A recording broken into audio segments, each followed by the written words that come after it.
Si conclude stasera con l'operetta con Scugnizza che andrà in onda anche domani domenica, la stagione teatrale al Teatro Pirandello, ecco, un lavoro sicuramente proficuo, ma il bilancio lo lasciamo trarre a lei.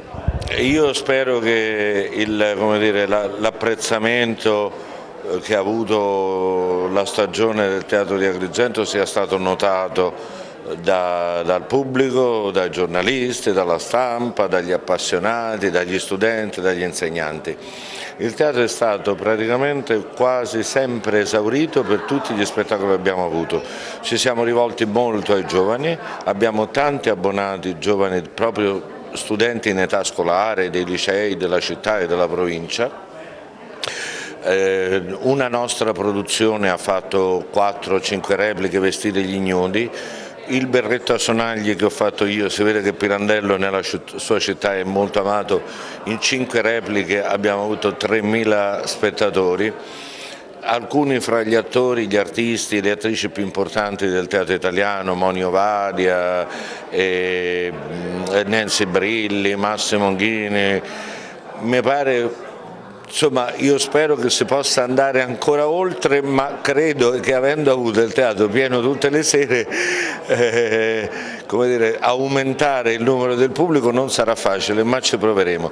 Io sono molto soddisfatto, spero che lo sia anche il sindaco Firetto, c'è stato un grande lavoro di squadra, il presidente Aronica, il direttore Tirennocchi, che devo dire si spende, la giornata per lui è molto più lunga di 24 ore.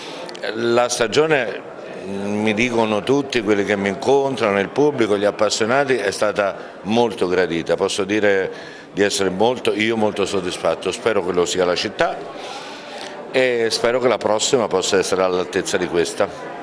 Stiamo già pensando al futuro, magari su quali prospettive? È già pronta, non possiamo fare nomi perché siamo in fase di trattative, di contratti, bisogna sapere che perché le compagnie possano arrivare in Sicilia bisogna fare molti sforzi, perché è più difficile avere degli spettacoli in Sicilia che non a Firenze o a Roma o a Milano, siamo un po' più lontani.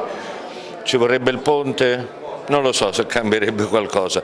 Comunque stasera andrà in scena l'ultimo spettacolo della stagione, che è un'operetta della compagnia del Teatro al Massimo di Palermo, che l'anno scorso ha avuto un grandissimo successo con la Vedova Allegra.